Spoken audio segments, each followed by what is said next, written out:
নমস্কার বন্ধুরা, কেমন আছেন আপনারা সবাই? And welcome back to my channel it's Ishani. বন্ধুরা, এই কদিন কিন্তু নিম্নচাপের জেরে মোটামুটি পশ্চিমবঙ্গের সব জেলাতেই সারাদিন কম বেশি বৃষ্টিবাদল হচ্ছেই, তাই নয় কি? আমাদেরও এখানে কিন্তু আজকে মানে 16ই সেপ্টেম্বর সকাল থেকে বেশ মেঘলা মেঘলা ওয়েদার ছিল, বৃষ্টিও হচ্ছিল কয়েক পশলা। তবে হ্যাঁ, 15 তারিখ যতটা বৃষ্টিবাদল হচ্ছিল সেই তুলনায় কিন্তু রেসটা একটু কমে এসেছিল। তবে যা শুনছিলাম এখনও এই আকাশ পরিষ্কার হতে আরও হয়তো 1-2 দিন সময় লাগবে। যাই হোক বন্ধুরা, সকালে উঠে প্রথমে রোজ যেই কাজগুলো করি সেগুলো দিয়েই আজকের দিনটা শুরু করলাম। কিন্তু আজকে একটু বেলা করে উঠেছিলাম। বেলা বলতে আজকে কিন্তু 8টার দিকে ঘুম ভেঙেছে। এই জন্যই আজকে 8টার দিকে ঘুম ভেঙেছে, কারণ কালকে রাতে একটু টিভি দেখছিলাম, মানে একটা ভালো একটা ওয়েব সিরিজ দেখছিলাম। সেটা দেখতে গিয়ে একটু কিন্তু দেরি হয়ে গিয়েছে। এমনিতে যখন পরের দিন কাজ থাকে তখন কিন্তু আমি রাতে মোটামুটি 11:30, খুব বেশি হলে 12টার মধ্যে ঘুমিয়ে যাই, কারণ আজকাল আমার কিন্তু ভোরে ওঠা খুব সুন্দর অভ্যাস হয়ে গেছে। কিন্তু যে কদিনগুলো ছুটি থাকে, যখন একটু রাত জেগে টিভি দেখি তখন একটু শুতে শুতে দেরি হয়ে যায়। ওই দেরি বলতে 1:30, 2টো।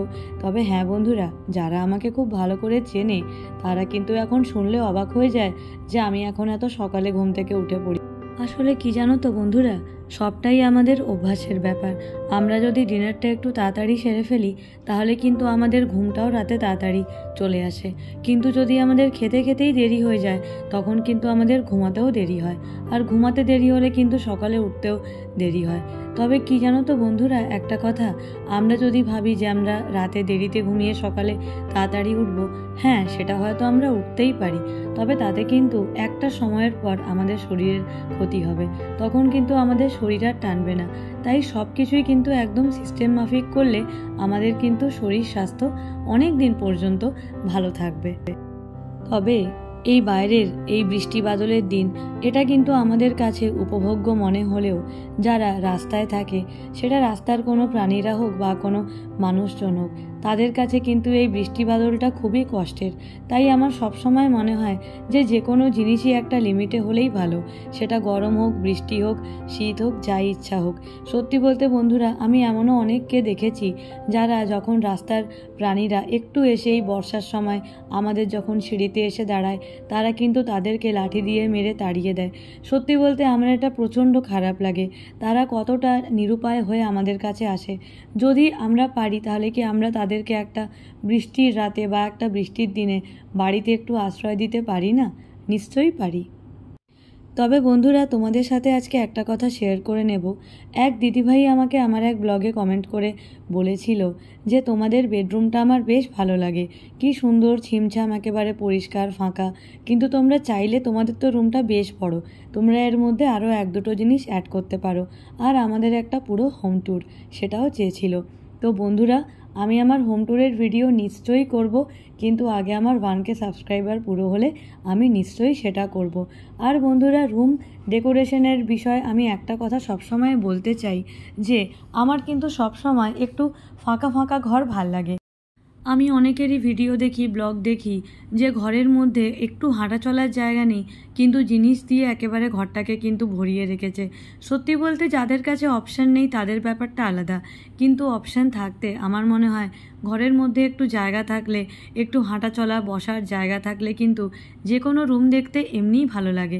সেখানে কিন্তু খুব আহামরি ডেকোরেশনের কোনো দরকার হয় না। তবে হ্যাঁ, আমি এই রুমটাকে একটা নিউ লুক দেব, অবশ্যই দেব কিছুদিন পর, আর সেটা তোমাদের সবার সাথে আমি শেয়ার করে নেব। তো যাই হোক বন্ধুরা, এই দেখে নাও আমার মোটামুটি সকালে আমার গ্রিন টি খাওয়া হয়ে গেছে। সাথে আজকে মা একটু পরোটা আলুর তরকারি করেছিল, সেটাও খেয়ে নিয়েছি। এরপর আবার আমি আরেকটা রুমে এসে গেছি এই রুমটা পরিষ্কার করার জন্য। তো এই দেখো, এখানে কিন্তু জানলার পর্দাগুলো কাঁচা হয়ে গেছে। এবার আমি ঝটপট এগুলোকে সুন্দর করে সেট করে একেবারে জানলায় পর্দাগুলো টাঙিয়ে দেবো। তবে বন্ধুরা, এই বর্ষাকালে কিন্তু জামাকাপড় মেলা, জামাকাপড় শুকনো করা এসবের কিন্তু ভারী সমস্যা। কারণ এই সময় কিন্তু একসঙ্গে বেশি জামাকাপড় কাচাও যায় না, কারণ একসঙ্গে বেশি জামাকাপড় কাচলে আবার জামাকাপড় শুকানোর একটা প্রবলেম, তাই আমরা একেবারে অল্প অল্প করেই কাচি। কারণ কি, ওই সিঁড়ি ঘরে আমাদের অনেকটা স্পেস আছে জামা কাপড় শুকানোর, কিন্তু বেশি ভারী ভারী বা বেশি বড় জামা কাপড় ভেজালেও এই সময় কিন্তু অসুবিধা। তাই আকাশটা যতদিন না পরিষ্কার হয় অতদিন কিন্তু বেশি ভারী কাছাকাছি করছি না। বন্ধুরা, আজকে তোমাদের সবার সাথে একটা ঘটনা শেয়ার করতে চাই।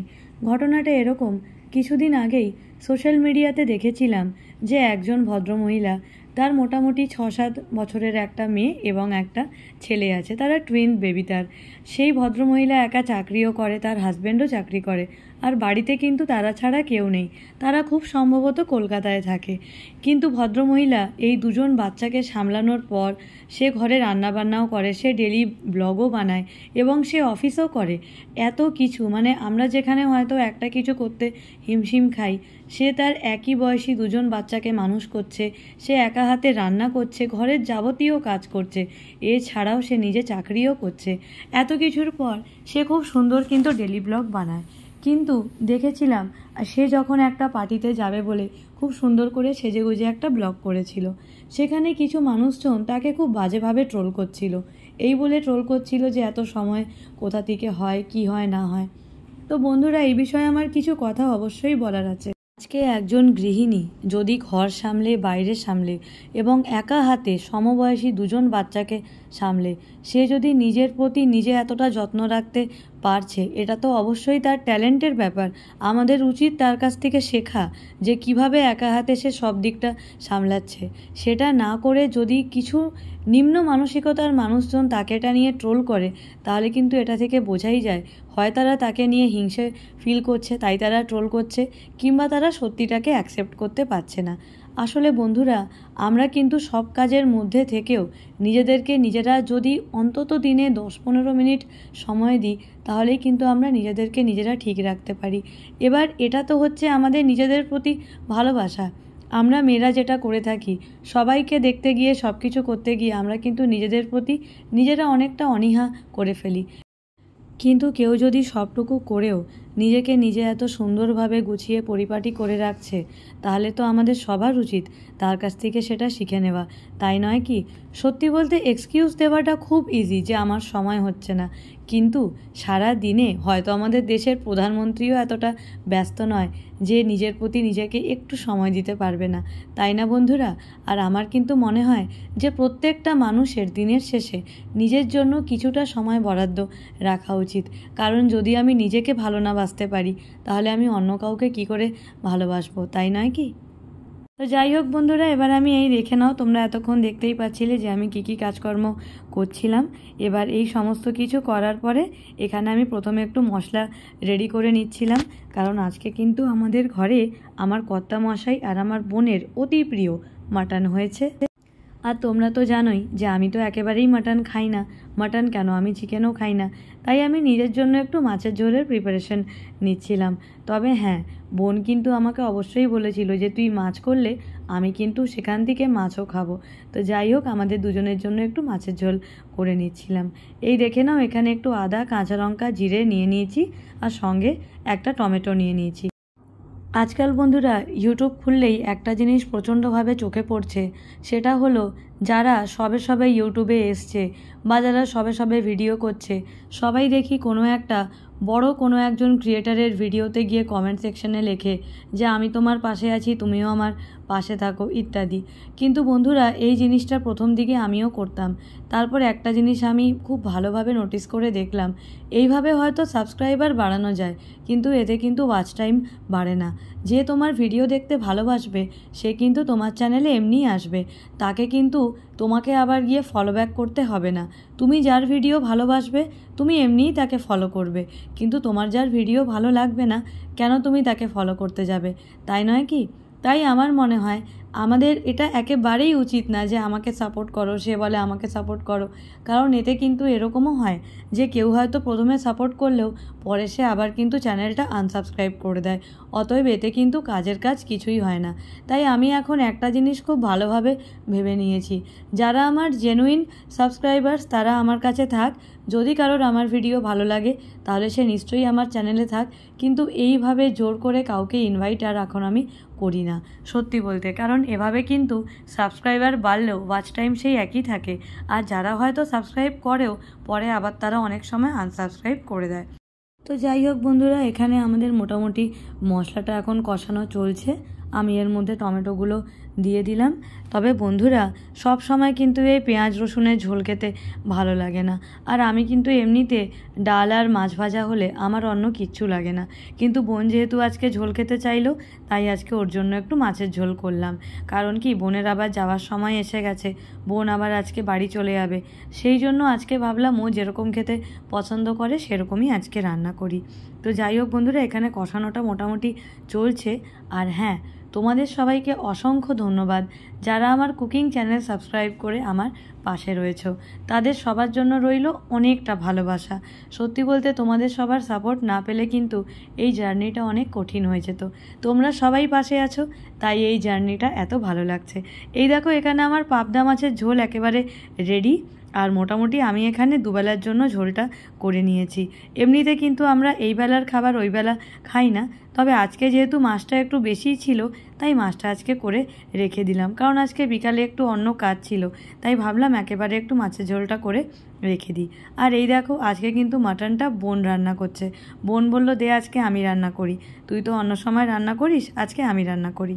ছোটোবেলায় যখন আমি চিকেন মাটন দুটোই খেতাম, তখন কিন্তু যখন রোববার বাবা ঘরে মাটন নিয়ে আসতো, তখন কিন্তু বোন আর আমি লেখাপড়া করে আর মাঝে মাঝেই কিন্তু রান্নাঘরে গিয়ে গিয়ে উঁকি মেরে মাকে জিজ্ঞেস করতাম, মা আর কতক্ষণ রান্না হলো। এখন ভাবলেও অবাক লাগে, এখন এই মাটনের গন্ধটাও আমার ভালো লাগে না, অথচ এক সময় কিন্তু মাটন খেয়েছি।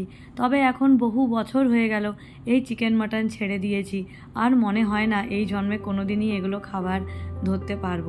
তবে যাই হোক বন্ধুরা, খাওয়াটা ছেড়ে দিয়েছি এর মানে এটা নয় যে মাটন বা চিকেন এগুলো রান্না করাটাও ছেড়ে দিয়েছি। রান্না তো রান্নার মতোই চলবে, কারণ আমার মনে হয় আমরা তো অনেকেই অনেক কিছু খাই না, কিন্তু তাই বলে কি আমরা সেগুলো রান্না করব না? সেটা কিন্তু মোটেও না। তো যাই হোক, এই দেখে নাও, বোন কিন্তু আজকে মাটনটা বেশ সুন্দর করে রান্না করছিল। আর আমার কর্তামশাইয়ের কিন্তু এই মাটনের গন্ধে একটু বেশি খিদে পেয়ে যায়। খিদে অবশ্য বোনেরও পাচ্ছিল। অ্যাকচুয়ালি যারা চিকেন মাটন এসব খেতে ভালোবাসে, তাদের আবার যেদিন বাড়িতে এগুলো রান্না হয়, তাদের কিন্তু একটু সেদিন খিদেটা বেশি পায়। যেরকম বাড়িতে খিচুড়ি রান্না হলে আমার কিন্তু সেদিন খুব তাড়াতাড়ি খিদে পেয়ে যায়। তবে মাটন যখনই হয়, প্রত্যেক দিন কিন্তু মাটনটা কষিয়ে নেবার পরে কুকারে দিয়ে কয়েকটা আমরা সিটি দিয়ে নিই, কিন্তু আজকে আর আমরা সেটা করিনি। আজকে ভাবলাম কড়াইতেই একেবারে হোক। তো যাই হোক, ওখানে মোটামুটি মাটন আমাদের কমপ্লিট। এখানে এই দেখো, বাজার থেকে এখানে আজকে ছোট ছোট গন্ধরাজ লেবু এনেছিল। যদিও বন্ধুরা, লেবুগুলোতে কিন্তু একেবারেই রস নেই। ও বললো, দাও আমাকে দাও, আমি নিজেই লেবুগুলো কেটে নেব। আর এরপর আমি কিন্তু শশাগুলো কেটে নিচ্ছিলাম খাবার জন্য। মোটামুটি খাবার দাবার সব কিছুই রেডি। আর হ্যাঁ বন্ধুরা, আমরা সবাই খাওয়ার আগে কিন্তু আমাদের ছোট বাচ্চাটাকে সবার আগে খাইয়ে নিতে হবে। মানে বোঝো বেবিকে কিন্তু না দিয়ে আমরা কেউ খেতে পারি না। ওই জন্য বোন কিন্তু আগেই ওর জন্য মাটনটা উঠিয়ে রেখেছিল। না রান্না করা মাটন না, যখন মাটনটা আনার পরে ধোয়া হচ্ছিল, প্রথমেই কিন্তু বোঝোর জন্য মাটনটা আলাদা করে তুলে রাখা হয়েছিল। এই দেখো, এখানে কিন্তু মাটনটা মোটামুটি সেদ্ধ হয়ে গেছে। বোন ওটাকে ভাতের সাথে সুন্দর করে মেখে দিচ্ছে। বোঝো কিন্তু এবারে একদম আনন্দে এটা খেয়ে নেবে, কারণ ওদের জন্য একেবারেই কিন্তু তেল মশলা ভালো নয়। তো যাই হোক বন্ধুরা, এখানে সবার মোটামুটি সব কিছু হয়ে গেছে। এই দেখো, আজকের এখানে আমাদের শো স্টপার রেডি, মাটন আর ভাত। এই দেখে নাও, বোধকে একটু শশা দিচ্ছিল, কিন্তু মাটন খাওয়ার পর কি ওরা শশা খেতে ইচ্ছে করে? আর এখানে এই দেখো, এখানে খাওয়া দাওয়া অলরেডি স্টার্ট হয়ে গেছে। ও এখানে মাটন দিয়ে ভাত খেয়ে নিচ্ছে। আর বন্ধুরা, ওকে জিজ্ঞেস করলাম, কি গো মাটনটা কেমন হয়েছে? বলছে, হ্যাঁ মাটনটা খুব সুন্দর হয়েছে।